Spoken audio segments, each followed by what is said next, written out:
Donkey Kong 3 has got to be one of Nintendo's most underrated early arcade games. The first two Donkey Kong games helped popularize the jumping and climbing mechanics that would go on to define the early platformers of the 80s. And while Mario would continue to expand on those game mechanics in Mario Bros., the third entry to the Donkey Kong trilogy would break from convention completely. Of course, it is easy to see why the game didn't exactly click with audiences of the time. It took the platforming challenges people loved from the first two games and swapped them out for a remixed space shooter game and completely removed Mario, changing him out for the insecticide-wielding Stanley, who has neither a hat nor a mustache. To make matters worse, Donkey Kong 3 released during America's video game crash of 1983 and exclusively as one of Nintendo's experimental conversion kits, rather than with a dedicated cabinet of its own. Hell, when I first played it, I thought it was weird too. However, over the years, I've revisited this game many times, and I've grown an appreciation for it specifically because of how different it is from the other Donkey Kong games. It's a weird, addicting, and extremely challenging experience that keeps me coming back again and again. However, as obscure and underrated as Donkey Kong 3 is, there's another, even more obscure, more underrated Donkey Kong 3 game out there.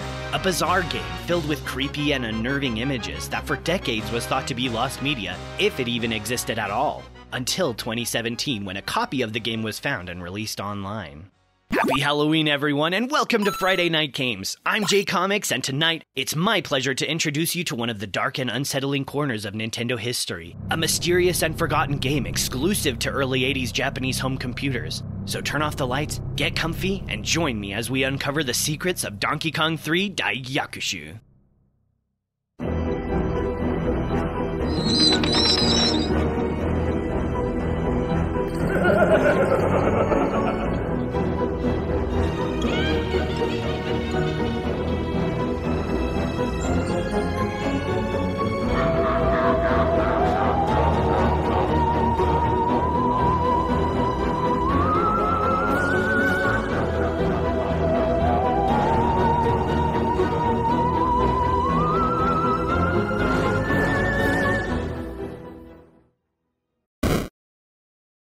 Are you sure you can handle such a scary film? Remember how you broke me with Evil Dead 2013? Yeah, I think I can handle whatever you have to throw at me.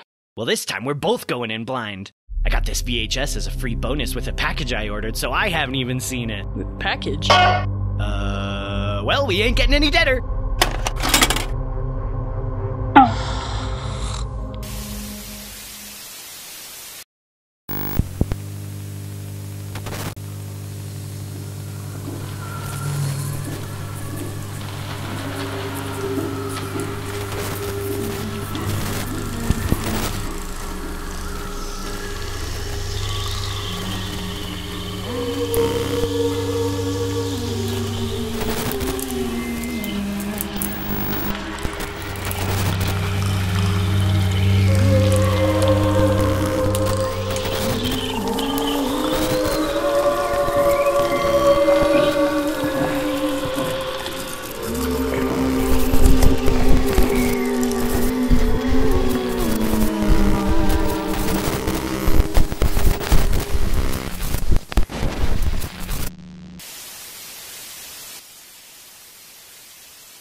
What the hell was that? What? Oh, she fell asleep on me again. Bah, so much for date night. Well, I guess I'll have to find something else to keep me occupied. Like my secret pleasure box, containing an imported copy of Donkey Kong 3 Dai Gyakushu. She can't know how expensive this was. At least it came with that free VHS tape, whatever that was. Either way, I'm excited to check out this rare piece of Nintendo history. 1984.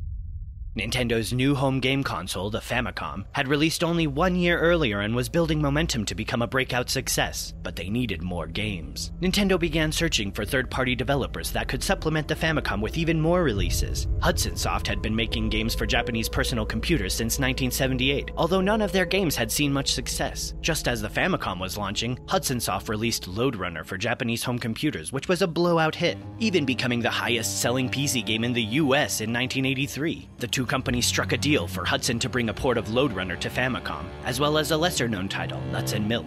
In exchange, Nintendo gave Hudson the license for two of their newest games, Mario Bros. And Donkey Kong 3, for Hudson to release exclusively to Japanese home computers. Hudson took Nintendo's properties, and instead of simply porting over Mario Bros. And Donkey Kong 3 directly to the PC, Hudson decided to create brand new, remixed versions, keeping the essential gameplay but adding a spin on the formula. The resulting games, Mario Bros. Special and Donkey Kong 3 Dai Gyakushu, were both released at the same time in the summer of 1984. In the first game, Mario Bros. Special, the characters, setting, and controls are all the same, but other than that, this game is actually completely different from Mario Bros. There's 4 different types of levels, each with their own objectives. In one, you're trying to switch levers at the top of the screen to open some doors, while the floor is dropping out from under you. In another, you're bouncing enemies on trampolines to defeat them, and in yet another, you're trying to collect money and eventually a giant ring, all while dodging enemies. Honestly, with just how many differences there are, this game really deserves a video all its own. And it's actually a lot of fun. But we're not here to talk about Mario Bros. Special. We're here to talk about the second game. And in the second game, things get stranger. Developed by a new hire at Hudson Soft, Fumihiko Itagaki, Donkey Kong 3 Dai Gyakushu is a sequel to Donkey Kong 3 that sees Stanley and Donkey Kong face off in various locations. The basic gameplay is still the same as the arcade, however, unlike in the arcade game, there are no platforms for Stanley to move around on, nor does he have any flowers to protect, making it similar to a typical space shooter game like Galaga or Galaxian. The game also lacks any spray power-up and a time limit, and while some of the enemy behaviors remain the same, many of them act quite differently and are more streamlined. For decades, Donkey Kong 3 Dai Gyakushu was considered lost media, especially for anyone outside of Japan. Screenshots of the bizarre gameplay and the occasional magazine advertisement, second-hand accounts of what the game contained were the only hints at the game's existence. An obscure Donkey Kong game from the early 80s that only a handful of people had ever played, with creepy and disturbing visuals. It was like something out of a mid-2000s internet creepypasta, not unlike the stories of haunted Nintendo 64 cartridges or cursed Sonic the Hedgehog games. Unless you were in the very specific set of people who owned one of the 5 compatible and working Japanese home computers, and also somehow lucky enough to have a copy of the game's floppy disk that hadn't been written over by another program, you were likely never going to see this game. Until... In December 2017, a user on the Famicom World Forum with the username Aitsu124 made a post, notifying users about an auction containing a copy of the elusive game, and urging fellow enthusiasts to pool together enough money that they could hopefully win the auction, and eventually retrieve a working copy of the game to be archived online. Thankfully, everything went according to plan, and a few days later they won the auction. With the help of another user known as Famiac or Famicomical, a working copy of the Sharp X1 version of the game was finally dumped online for anyone to play. I guess all that's left is to see what this game is all about.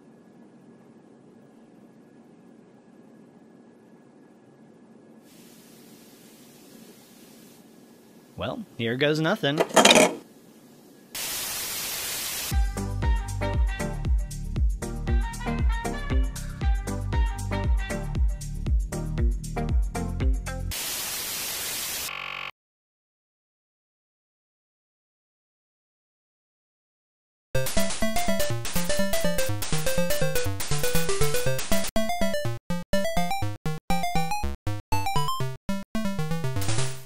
The game greets us with an exciting title screen and an upbeat melody.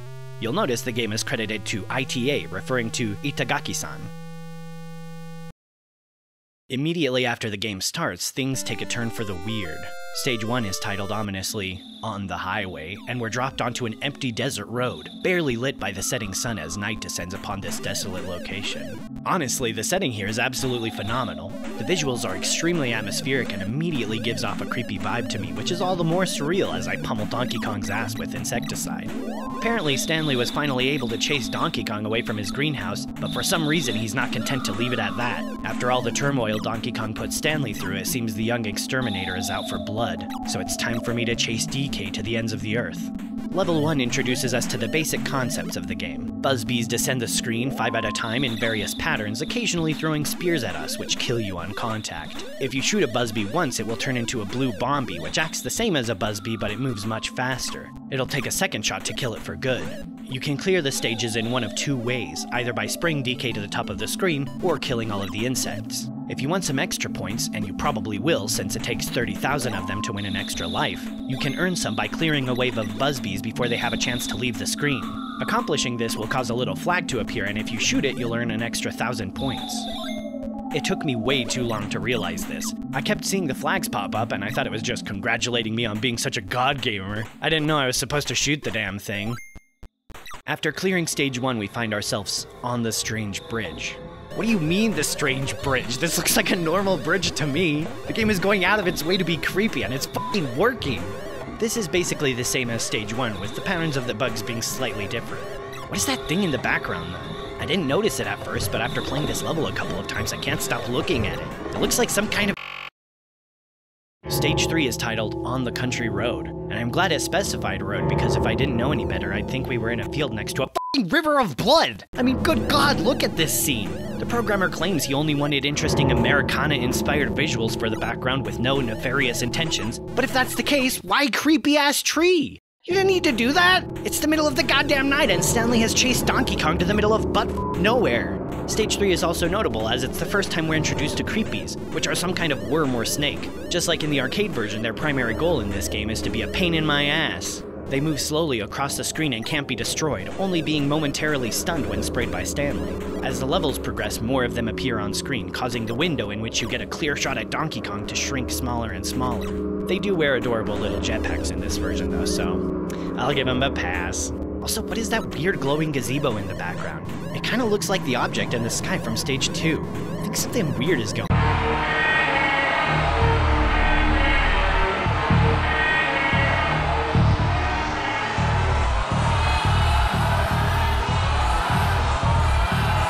Okay, now what the f***? Stanley and Donkey Kong are fighting against the backdrop of some goddamn aliens. Let's not beat around the bush, these aliens are sus. Yeah, they kinda look like Amogus, and I actually think they're kinda cute aside from the faceless voids. Other than that, nothing new is really introduced in this level, just additional creepies. So, for some reason, Stanley and Donkey Kong are now fighting inside of the aliens' UFO. Whether the aliens abducted them or Stanley and Donkey Kong are simply too filled with bloodlust to be bothered by their surroundings is unclear. But either way, things are looking dire for our protagonists.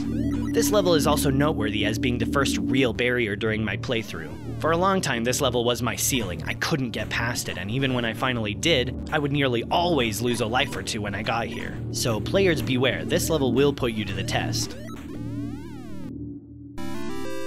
That brings us to our first bonus stage. There's not really much to talk about with these stages other than that they're a small respite from battling where you won't take damage, and you can rack up some points towards that extra life. Oh, what was that?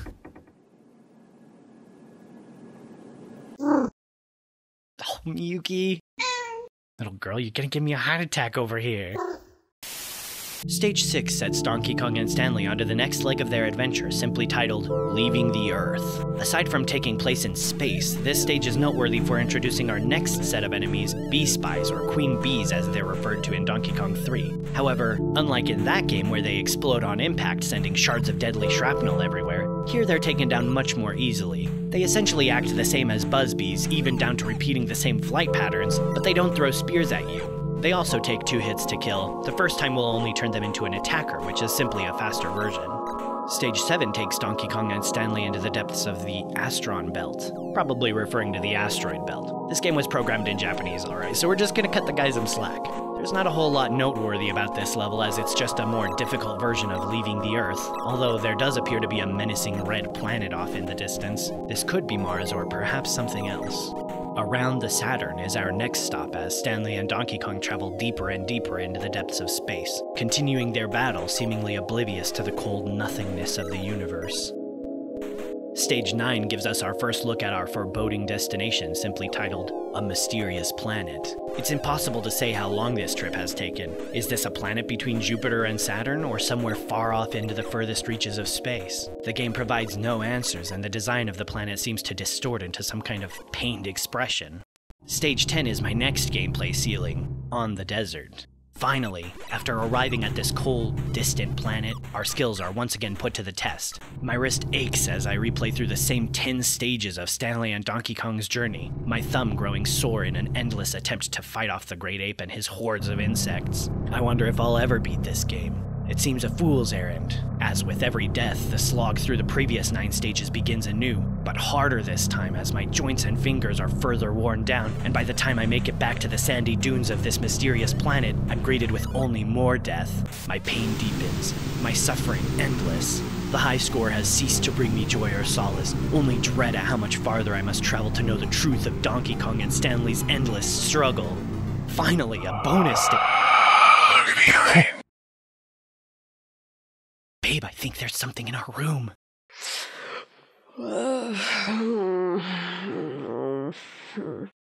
Yeah, it's probably nothing.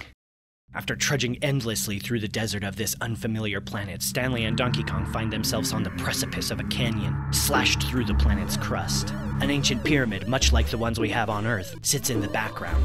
As I dodge my favorite new enemies, the beetles, nearly harmless little guys that take only a single hit to defeat, as well as Donkey Kong's newfound ability to throw coconuts, a bullshit addition. I wonder if maybe the planet the aliens have brought me to is supposed to be the same home of the aliens that are alleged to have taught the ancient Egyptians how to build the pyramids. But that's just all bullshit invented by white people who have a harder time believing brown people could build miraculous things with their own cunning and ingenuity than that literal aliens had to teach them, I say to myself.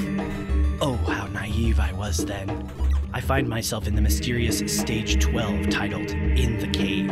It looks like a butthole with a fart wafting through, and that's extremely fitting because this level can eat my fucking ass. Not only 2 stages into the next leg of my pilgrimage, and I'm already hitting another gameplay wall. I hate this level.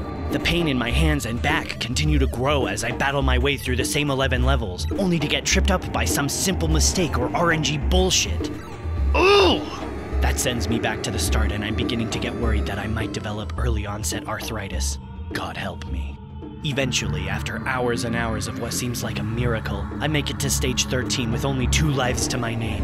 The game cruelly allows you only 1 extra life. No matter how many points you collect after that, it's all simply for the love of the game, of which I am running critically low. At the end of the seemingly endless tunnel, we find, paradoxically, an active volcano. Is this deep in the depths of the mysterious planet, or back on the surface in the pitch blackness? Impossible to say. The stage takes a life off of me, but surprisingly, I persevere, determined to see the truth. Why are we here? Surely only a searing white-hot grave awaits us this close to the volcano. Yet Stanley and Donkey Kong seem to know something I do not, for their battle rages on, unperturbed. Stage 15 hints at the final leg of our journey. An impossible dome stretches above us. What is this madness? This defies all logic. At this point, my mind is simply numb to anything other than Donkey Kong and Stanley's eternal conflict.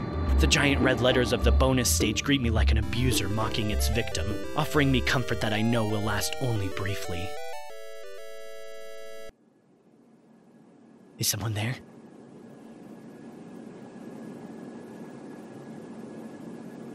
Something's in this room. I can feel it.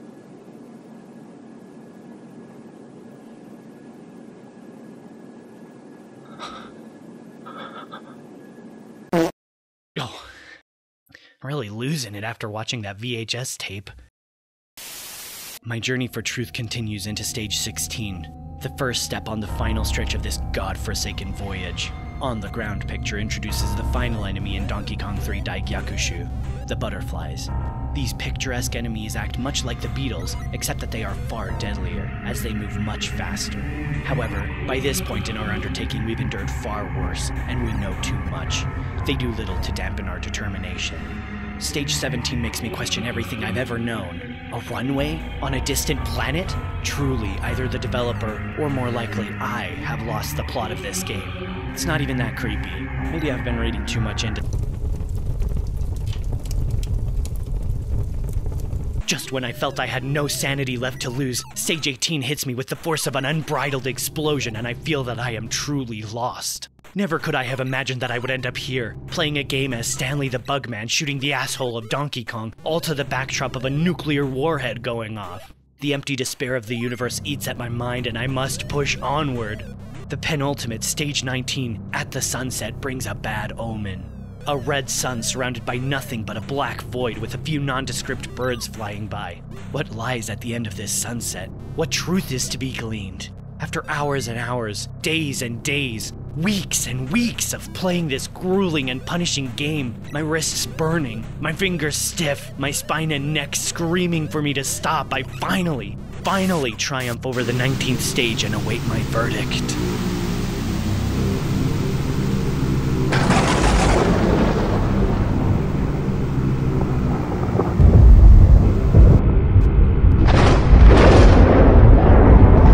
It's my city?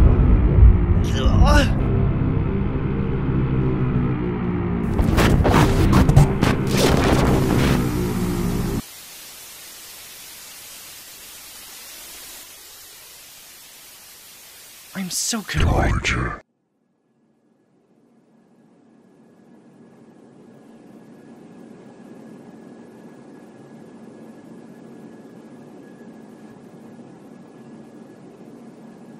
Okay, I think I'm Fuck! Jesus Christ!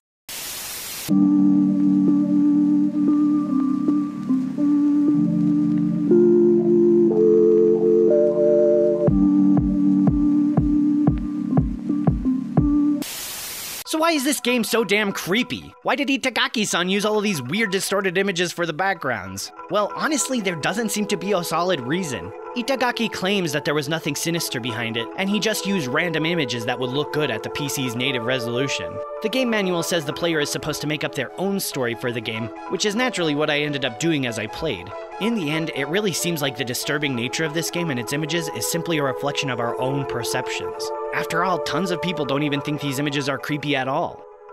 Whoa, hold on! This is JComX live from the editing bay with an update. So a couple of weeks ago, as I was making this video, I sent an email to Itagaki-san to see if he could provide me any information about the background and development of the game. Well, I completely finished the video, it's ready to upload and everything, when to my complete surprise, I got an email from Itagaki-san! So I'm just gonna read his response here. Hello, Jordan-san. I was the sole developer of Donkey Kong 3 Dai Gyakushu. It was Hudson Soft's practice at the time to have one programmer do all of the work on a single title. I have no recollection of how Hudson Soft came to make this work or why I was assigned to it. I don't even remember if I came up with the idea or what kind of game it should be, or if someone else did. What I'm often asked about this work is the meaning of the background screen. At the time, PCs had slow drawing speeds and, of course, no sprite function. Therefore, some technique was needed to move the objects with sufficient speed while compositing backgrounds and objects. That work was an attempt of one such technique. Because of this technique, the resolution of the background was halved and the number of colors available for the background was very limited. So I tried to convert many photos for the background and selected only the ones that looked not bad. So the chosen scenery itself has no meaning.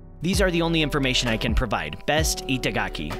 So there you have it, folks. From the mouth of the programmer himself, the images really do not have any inherent meaning of itself. It really does come down to the fact that the computer's limitations itself is the reason why these images are so creepy. I can't believe he actually responded to me. I'm a little bit starstruck. What a cool guy. Thank you so much, Itagaki-san, for your response and your work, and for creating such a memorable experience. And now back to your regularly scheduled program.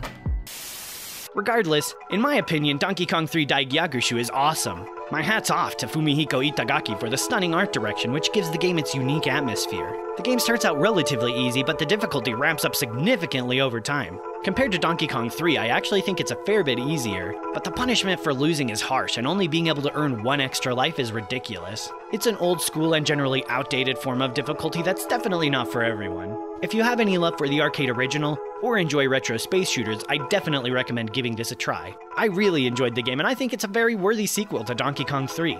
As for the partnership between Nintendo and Hudson Soft, well, it proved extremely lucrative for both companies. While the lackluster promotion for Mario Bros. Special and Donkey Kong 3 Dai Gyakushu led to low sales of those games, Hudson's port of Lode Runner on the Famicom would end up selling over 1 million copies. Nintendo would find itself with a longtime third-party partner, and a few years later, Hudson would even bring several more Famicom classics to Japanese computers, including Excite Bike, Golf, Ice Climber, and even a remixed version of Super Mario Bros. They would also go on to develop Bomberman, who became their most recognizable character, and even create Mario Party, one of Nintendo's most popular series. Unfortunately for our barrel-lobbing ape, on the other hand, Donkey Kong 3 Dai Gyakushu could not save Donkey Kong's floundering franchise, and this would be the final Donkey Kong game of any kind to be released for the next 10 years, until Donkey Kong on the Game Boy finally broke the silence in 1994. It's really a shame that Nintendo doesn't acknowledge this game and it hasn't been released in any official capacity, but I'm extremely grateful to the dedicated video game archivists who brought and dumped the files so we could all play this fascinating relic of Nintendo history. And that's gonna wrap it up for this episode of Friday Night Games. Don't forget to subscribe because next time, we're gonna be taking a look at one of the NES's most iconic peripherals, the NES Zapper. You won't want to miss it, and it's all right here on JComX. Man, babe, you are really dead asleep, huh? Who are you talking to? What?